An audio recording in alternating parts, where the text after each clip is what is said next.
Bonjour, nous sommes en 2014 dans le site de l'Institut Docteur Angélique, dans une série de vidéos consacrées à ce qu'on appelle la pastorale. Ça veut dire la façon dont on amène peu à peu le prochain vers la charité parfaite. Je voudrais aborder dans cette première série de vidéos une pastorale qui n'est pas encore chrétienne, mais qu'il est essentiel de développer. Une pastorale qui est décrite parfaitement dans l'Ancien Testament. La pastorale qui s'adresse à ce qu'on appelle les méchants, les âmes dures, symbolisées à la croix par le mauvais larron. Donc si je ne mets pas derrière moi l'icône du Christ et de la Vierge Marie, c'est pour bien indiquer qu'il ne s'agit pas là de théologie chrétienne, ou plutôt si, d'un regard chrétien, catholique, sur la pratique que Dieu utilisait dans l'Ancien Testament et qu'il continue d'utiliser maintenant chez les personnes qui vivent comme dans l'Ancien Testament. Il s'agit spécifiquement des personnes de mauvaise volonté qui vivent sur terre, sachant qu'il y aura une deuxième partie qui traitera de la pastorale du bon larron, les personnes de bonne volonté qui cherchent sincèrement un salut, et enfin une pastorale spécifiquement chrétienne, des personnes qui ont compris le message du Christ et qui veulent progresser vers la charité parfaite. Alors, pourquoi traiter dans des vidéos de théologie catholique, pourquoi traiter de choses qui ne concernent pas spécifiquement les catholiques? Eh bien, pour une raison très simple. Parce que l'Église est catholique. Ça veut dire qu'elle n'est pas simplement une Église réservée à une chapelle. On peut dire que le Christ, qui a fondé l'Église, est venu pour sauver tous les hommes. Il le dit, allez dans le monde entier et proclamer la bonne nouvelle à toutes les nations. Je dirais même que le Saint Concile Vatican II, dans Gaudium et Spes 22.5, dans l'un des documents les plus forts de ce concile, au point de vue de la doctrine du salut, affirme que nous devons tenir, que Dieu propose son salut d'une manière ou d'une autre, par des moyens que nous ne connaissons pas, de telle manière que tout homme, sans exception, sera appelé un jour à participer au mystère du Christ. S'il le veut, il y aura toujours possibilité de le rejeter, bien évidemment, mais ce que je voudrais aborder ici, c'est donc la manière dont Dieu se comporte dans l'Ancien Testament pour préparer le cœur des méchants, préparer le cœur des méchants à devenir meilleur, d'étape en étape. Et si j'étudie ça dans l'Ancien Testament, c'est bien sûr parce que cela permettra ensuite de décliner un à un les méthodes pastorales de Dieu et de voir qu'elles continuent d'être valables à notre époque pour les personnes qui vivent de cet esprit-là. Alors, l'Ancien Testament, les gens qui l'achètent sont très nombreux, les gens qui le livrent sont beaucoup moins nombreux, parce que dès le départ, ils sont choqués par une vision de Dieu qui ne correspond pas à celle qu'ils s'attendent à voir, qu'ils ont entendue dans le Nouveau Testament. C'est tellement différent que certains s'arrêtent, ils ne comprennent rien. Ils se demandent, mais comment est-il possible que des commandements aussi horribles, aussi parfois inhumains, aient pu être donnés à des hommes par Dieu qui plus tard s'est fait homme en Jésus-Christ? Eh bien en fait, la clé, c'est que l'Ancien Testament raconte d'abord l'histoire d'un chemin, d'un cheminement de Dieu qui affine peu à peu le cœur de l'homme pour le préparer à la révélation de la vérité tout entière. Donc si c'est un chemin, eh bien il décrit toutes les étapes une à une. Et donc il est essentiel d'étudier le comportement pastoral, la manière dont Dieu, comme berger, conduit d'abord des brebis méchantes. On peut dire que cette première partie que je vais traiter, elle est décrite par l'Écriture sainte depuis le péché d'Adam et Ève, jusque globalement la déportation à Babylone. Ce grand choc sur le peuple hébreu, le peuple juif, qui va le transformer. On peut dire que jusqu'à la déportation à Babylone, la théologie est simple, elle est carrée, elle est dure. Elle consiste à dire que l'homme riche est béni de Dieu, l'homme pauvre, c'est qu'il est maudit de Dieu. On le voit bien dans le livre de Job. Après la déportation à Babylone, qui est une épreuve particulière parce qu'elle touche un peuple juif qui s'est converti sous l'influence du roi Josias, eh bien la théologie va changer et les hommes au cœur blessé, vont se demander comment se fait-il que l'homme innocent est frappé comme l'homme coupable. Il y a un changement de l'un à l'autre qui vient d'une épreuve. Et donc ce que je veux étudier, c'est ce qui se passe avant, concernant des hommes qui globalement peuvent être décrits comme ayant la nuque raide, orgueilleux, sûrs d'eux-mêmes, ne voulant pas écouter Dieu. Et donc tout ce que je vais décrire maintenant, qui paraît extrêmement dur, il faut bien avoir en tête que la vision chrétienne permet de comprendre que Dieu, s'il frappe, parce que ce seront principalement des plaies que je vais décrire, c'est toujours en vue de sauver. S'il fait tomber, c'est en vue de relever. Mais ce qu'il faut savoir, c'est que les hommes de cet Ancien Testament ne le savent pas, eux. C'est donc révélé par Jésus-Christ. La Vierge Marie, qui a une lecture portée par la grâce de cet Ancien Testament, en Saint Luc, dans son Magnificat, dit ceci à propos du comportement de Dieu. Il renverse les puissants de leur trône et il élève les humbles. Il renvoie les riches les mains vides. Eh bien, on peut dire qu'elle résume toute la théologie du comportement de Dieu. S'il fait toutes ces épreuves, c'est en vue de créer, à partir d'un cœur de pierre, un cœur de chair, à partir d'un cœur dur, orgueilleux, un cœur humble. D'ailleurs, ça rejoint toute l'Écriture, on le voit dans le Testament de Moïse, mais on le voit même dans le Nouveau Testament, quand Dieu s'adresse aux orgueilleux, à savoir Jésus-Christ s'adresse aux orgueilleux. Donc d'abord, Jésus-Christ, en Luc chapitre 13, verset 2, il y avait une tour qui s'était écroulée, qui avait eu beaucoup de morts, des Galiléens qui avaient été aussi massacrés par Hérode.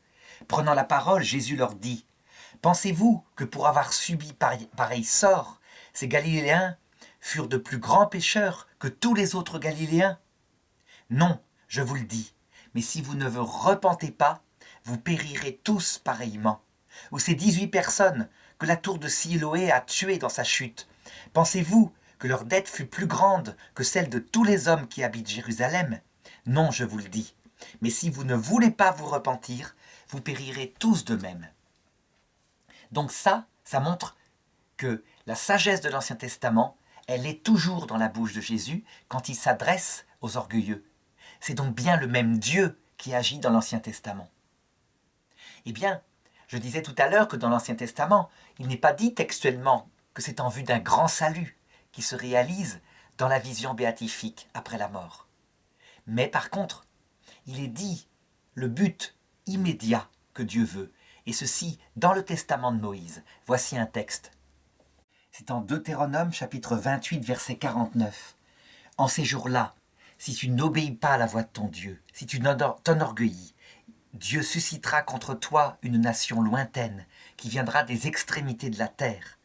Comme l'aigle qui prend son essor, ce sera une nation dont la langue te sera inconnue, qui n'aura aucune pitié pour ta vieillesse, ni pour ta jeunesse. » Et le testament de Moïse continue en décrivant tous les malheurs. Et il termine comme ça, ce texte-là, au verset 65, en expliquant le but recherché par Dieu dans tous ces malheurs. Parmi ces nations où tu seras dispersé, tu n'auras pas de tranquillité. Il n'y aura pas de repos pour la plante de tes pieds. Mais là, Dieu te donnera un cœur tremblant, des yeux éteints, un souffle court. Donc voilà la finalité qui est révélée dans l'Ancien Testament au peuple au cœur dur, qui représente en fait notre propre orgueil. Il crée à la place un cœur humble. Si cette pastorale de l'Ancien Testament reste valable actuellement de la part de Dieu pour nous en tant que nous sommes orgueilleux, il faut donc l'étudier. Et après, décliner point par point cette pastorale pour voir si, par hasard, des saints, ou des prêtres, ou des pasteurs, des papes, l'auraient utilisée face à des personnes qui correspondent. Si Dieu l'aurait utilisée. Donc voilà le but. Eh bien, en étudiant l'Ancien Testament, voilà ce qu'il apparaît en premier. La première chose que Dieu fait face à l'homme orgueilleux, à savoir Adam et Ève, carrément, qui étaient comblés de la présence de Dieu, d'une tendresse unique, jamais vue. La première chose qu'il fait, quand leur cœur s'enorgueillit, c'est très simple. Il se cache ses anges, il cache sa grâce, il les laisse sur terre, abandonné. Il est là, invisiblement, mais eux n'ont plus accès à sa présence. C'est comme s'il était absent. Il faut bien comprendre que cette action de retirer sa présence est la première chose que Dieu fait. Et elle a un effet terrible, efficace, immédiat. L'homme se retrouve dans ce qu'on pourrait appeler une sorte de terrible lieu. C'est la même terre que le paradis terrestre, que l'Éden, sauf que il est vide. Des animaux sauvages, des angoisses intérieures. L'homme est livré à lui-même. Et du coup, très vite, il va y avoir des conséquences dans son esprit. La première étant qu'il oublie qui est Dieu. Il oublie qu'est-ce qu'il voulait. Il oublie quel est son cœur. Et comme la nature a horreur du vide, forcément, l'homme, ainsi abandonné, se crée une image de Dieu. Une image de Dieu qui forcément va être terrible, déstabilisante, puisque le malheur peut le frapper n'importe quand. Il raisonne comme ça, l'homme préhistorique. Si le destin est fragile, si un animal sauvage peut tout d'un coup le tuer, c'est donc que quelque part, il y a un Dieu dangereux qui se comporte en surveillant l'homme et qu'il faut éventuellement se mettre bien avec lui, le flatter, le remercier. Mais on le voit bien, on passe donc, avec Adam et Ève, d'un culte de Dieu d'amour intime à, l'homme étant abandonné, un culte de Dieu par la terreur, la peur. Alors il faut évidemment donner un exemple d'un endroit où c'est clairement dit. Eh bien c'est simple, il y en a plein, dans le Pentateuque en particulier. Mais on pourrait citer simplement ce qui se passe dans le livre de l'Exode, lorsque le peuple sort, je dirais, d'Égypte, qu'il se retrouve au désert et que Dieu apparaît à Moïse au sommet de la montagne. Alors, il y a un commandement qui est donné au peuple. Celui qui s'approchera de la montagne, qui osera mettre son pied, ne serait-ce que à quelques centimètres de la montagne, celui-là, aussitôt, sera mis à mort. On le voit, il n'y a aucune possibilité d'entrer en contact entre le peuple et Dieu. La terreur empêche cela. Eh bien, c'est décrit textuellement. C'est une pastorale que Dieu utilise. Je ne vais pas voir maintenant, évidemment, son effet pour leur salut, mais peut-être à la fin de cette vidéo, et puis à chaque fois, quand on reprendra chacune de ces techniques pastorales dans la suite. Mais toujours avoir en tête, dans ce que je vais décrire par la suite, que ce n'est pas en vue de perdre, c'est en vue de sauver. Alors, deuxième technique de Dieu, Dieu retire toute espérance théologale. La loi de Moïse et l'absence d'espoir après la mort, la menace d'un Dieu terrible. Ça, c'est une chose qu'on ne relève pas assez dans l'Ancien Testament, mais que on apprend, ne serait-ce qu'en lisant le Nouveau Testament, à propos de la confrontation de Jésus avec ce qu'on appelle des Sadducéens. Les Sadducéens, ce sont des disciples de Moïse. Ils ne considèrent que la Bible ne contient que les 5 livres écrits par Moïse, selon eux. Or, dans ces 5 livres écrits par Moïse, il n'y a pas d'annonce de la vie après la mort, nulle part. Ce qui est annoncé, c'est un royaume terrestre, une terre à conquérir avec une épée de fer contre des ennemis bien charnels. Si bien que les disciples de Moïse, vivant de la sagesse de cette époque de Moïse, affirmaient qu'il n'y a pas de vie après la mort. Et pour cela, ils avaient inventé des paradoxes, comme l'histoire de cet homme qui avait eu successivement plusieurs femmes, parce qu'elles étaient toutes mortes. De qui sera-t-il la femme dans l'autre monde ? Jésus les avait bien sûr mouchés en leur indiquant qu'au ciel, c'est pas comme sur la terre. Mais ce qu'il faut bien considérer, c'est que véritablement, le peuple au cœur dur, décrit dans la Bible, à un moment donné, vit dans l'absence d'espérance d'une vie après la mort. Ce qui attend à la mort, c'est la destruction dans le tombeau. Un tombeau où on ne se souvient de rien. On l'appelle le shéol, et dans l'esprit de ces gens-là, le shéol, c'est pas une vie de fantôme pour le moment, c'est plutôt la décomposition du cadavre. C'est le synonyme de la tombe. Évidemment, la conséquence de l'absence d'espérance théologale, donc d'une espérance d'une survie après la mort, d'un paradis, La conséquence est immédiate. Ces hommes, soumis à une dure loi d'esclavage, de terreur d'un Dieu féroce qui est au-dessus d'eux, eh bien ne peuvent qu'espérer d'être vaguement heureux sur terre avant de rejoindre le tombeau. Et donc ils filent doux, avec la tête baissée, et toujours cette possibilité de trouver une échappatoire. On pourrait se dire, mais à quoi va servir cette sagesse? En quoi peut-elle les préparer au salut? On le verra à la fin. Troisième pratique, toujours pareil. Donc dans cette pratique face aux orgueilleux, Dieu livre l'homme à ses penchants mauvais. Il le laisse aller dans le sens de ce qu'il veut faire, de sa convoitise. Et du coup, il se prend dans sa vie, dans sa figure, ce qu'on pourrait appeler les conséquences immanentes de ses actes. Jésus le signale d'ailleurs à Saint Pierre lorsqu'il tire l'épée. « Rentre ton épée, qui prend l'épée périt par l'épée. » Eh bien, on le voit à cette époque-là. Le peuple hébreu est un peuple conquérant, qui, quand il prend des villes, massacre tout le monde. Mais tout le monde, ce qu'il appelle à l'anathème. Et il ne doit rester même pas un linge, tout doit être brûlé. Eh bien, il est traité pareil par ses ennemis. Lorsqu'une ville des Hébreux est conquise, le peuple est massacré. Qui prend l'épée périt par l'épée. Si bien que, à cette époque qu'on peut globalement situer au néolithique, en ce qui concerne les textes des 5 premiers livres, eh bien, c'est une vie de dur esclavage, de grande terreur par rapport aux ennemis. Le malheur peut tomber sur les hommes, et non seulement des ennemis physiques avec des armées, mais les épidémies, la famine et toutes sortes d'autres fléaux de ce genre. On imagine les conséquences évidemment sur ces gens à l'époque. C'est un véritable esclavage finalement que cette vie. Mais ce n'est pas tout. On peut trouver un quatrième aspect qui est surprenant, qui est pourtant textuellement dans l'Ancien Testament.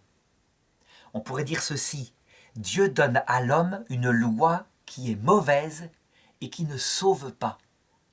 C'est la loi de Moïse. Cette phrase que je dis, je leur ai donné une loi mauvaise qui ne sauvait pas, elle est textuellement dans l'Écriture.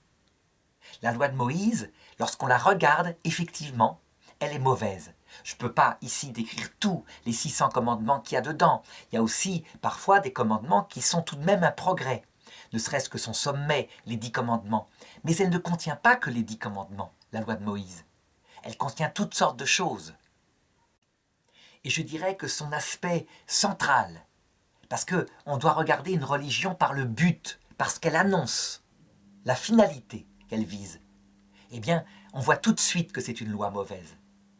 Le but de Moïse, c'est de créer un État politique sur la terre de Canaan, promise aux ancêtres, et de le faire par l'épée. Et la récompense, c'est cette terre matérielle et rien d'autre. Et il faut y aller. Dieu donnera la victoire. Alors qu'est-ce qui me permet de dire que cette finalité-là, terrestre, matérielle, par un combat d'épée, la conquête d'un peuple, d'une terre, est mauvaise? Évidemment, il ne s'agit pas de juger à l'aune de ce que Moïse commande. Ça serait faire de l'anachronisme. Non, il s'agit d'un jugement par rapport au salut révélé pleinement par Jésus-Christ. Et bien, dans le catéchisme de l'Église catholique, au numéro 676, ce que Moïse prônait est décrit de la façon suivante. Cette imposture antichristique se dessine déjà dans le monde chaque fois que l'on prétend accomplir dans l'histoire l'espérance messianique, qui ne peut s'achever qu'au-delà de cette histoire, à travers le jugement dernier, donc dans le ciel si on peut dire. Même sous sa forme mitigée, l'Église a rejeté cette falsification du royaume de Dieu à venir sous le nom de millénarisme. Moïse, qu'est-ce qu'il enseigne à son peuple? C'est un millénarisme. C'est la puissance de Dieu qui va donner une terre matérielle, la victoire sur le monde. Et donc, le catéchisme de l'Église catholique l'appelle une imposture antichristique.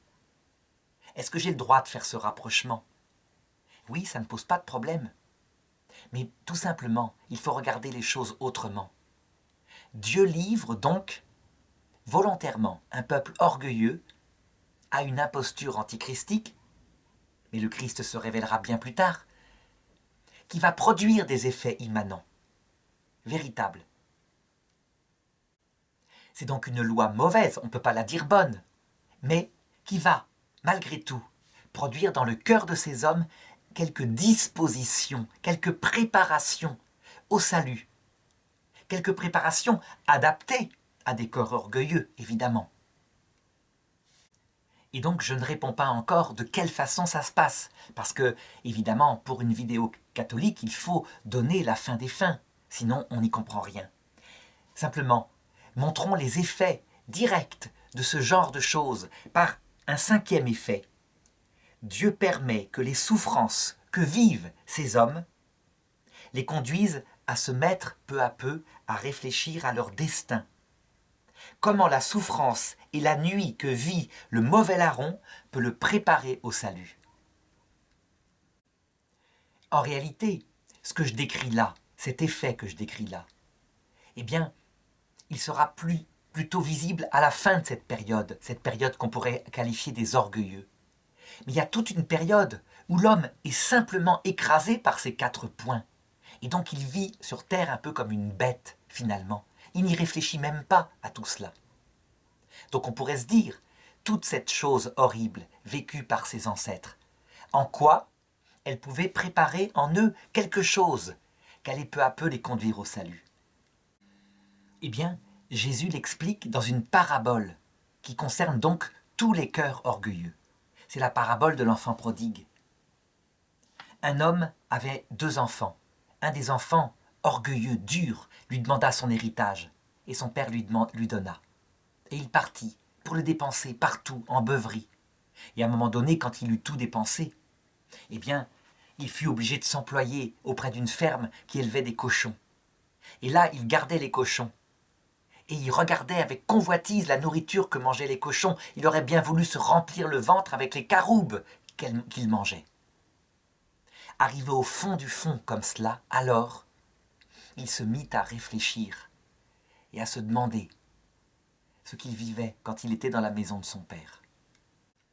Eh bien, ça décrit très exactement, en présentant aussi la fin de l'histoire, cette pastorale de Dieu sur les orgueilleux. Une vie extrêmement dure, d'esclavage, avec tout ce que j'ai indiqué. Dieu se cache. On ne sait pas ce qu'on fait sur terre, on imagine des dieux féroces. On est détruit par ses propres ennemis, par sa propre convoitise, de tous les côtés. Et on meurt misérablement. On entre dans le shéol, dans le tombeau. On se retrouve errant entre ce monde et l'autre, gris, comme dit un texte de Job, sans espoir, dans un monde de tristesse. Et c'est à ce moment-là, quand le cœur a suffisamment souffert, qu'il se met forcément un jour à penser, à réfléchir, à retourner sur lui-même, qu'apparaît la lumière du salut. L'ange du Seigneur apparaissait à ses anciens. L'ange apparaissant sous forme lumineuse de son corps de gloire qu'il se façonnait pour l'occasion. Et il leur annonçait l'évangile à venir. Qui est Dieu? Ce qu'il veut, pourquoi il s'était caché, ce qui allait arriver, le but de toute cette existence. En quoi cette sagesse vécue pouvait les entraîner vers le salut? C'est très simple. Quelqu'un qui a franchi un désert horrible, qui a eu soif, qui a expérimenté dans toute sa chair les conséquences de son propre orgueil. Lorsque tout d'un coup arrive l'oasis avec l'eau vive, eh bien, on peut dire que cet orgueil idiot qu'il avait avant, il n'en subsiste rien.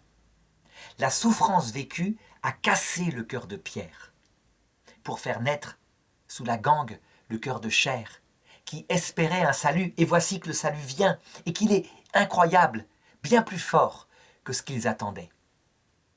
On peut donc dire que ces peuples anciens, ces peuples durs, orgueilleux, mais qui sont encore valables actuellement, on peut voir cette sagesse par exemple s'exprimer chez les djihadistes en 2014 où je fais cette vidéo, qui prennent l'épée, qui veulent tuer et qui périssent misérablement, qui ne savent pas ce que c'est que la guerre et qui se retrouvent errant entre ce monde et l'autre, jusqu'à ce que le Sauveur leur apparaisse pour leur proposer le pardon. On peut être quasiment persuadé que beaucoup d'entre eux, sauf ceux qui vraiment résistent à tout, ce qu'on appelle le blasphème contre l'Esprit Saint, beaucoup d'entre eux réagissent comme Saint Paul, qui est en quelque sorte leur patron. Saint Paul qui persécutait les chrétiens, qui voulait les tuer, qui avait un zèle pour Dieu, un Dieu d'orgueil. Il imaginait comme ça Dieu. Il dit lui-même, c'était un zèle mal orienté. Et quand le vrai Dieu lui apparaît sur le chemin de Damas, sous la forme de la lumière du Christ, aussitôt il se retourne. Il se convertit. Jamais il n'aurait imaginé que ça pouvait être quelque chose d'aussi merveilleux. Et il reconnaît, dans un passage par l'aveuglement même, à quel point il s'était fourvoyé. On peut dire que saint Paul, dans son fourvoiement d'orgueilleux, préparait, en quelque sorte, le salut de son âme. Et qu'en passant par là, du coup, jamais il n'oublia qui était le vrai Dieu lorsqu'il l'eut vu, et il le servit jusqu'au martyre à la fin de sa vie. Alors voilà, globalement, ce qu'il faut retenir de cette ancienne pastorale.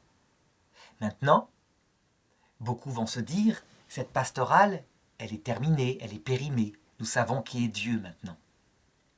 Eh bien, je voudrais montrer dans les prochaines vidéos combien rien n'est terminé. Non seulement pour les hommes qui sont orgueilleux, je parlais des djihadistes, dont le pape François parle d'eux comme d'une idéologie venant de l'enfer, mais surtout, en premier lieu, pour nous-mêmes, dans la partie de nous-mêmes, qui est le cœur orgueilleux, le mauvais larron en nous. Parce qu'il ne faut pas s'imaginer que les 3 croix du Golgotha désignent des êtres extérieurs à nous. C'est d'abord la division qui est en nous, la partie ivraie, semée par le mauvais, dirait Jésus. Eh bien, pour cette partie-là, nous montrerons dans les autres vidéos que l'action de Dieu est toujours la même.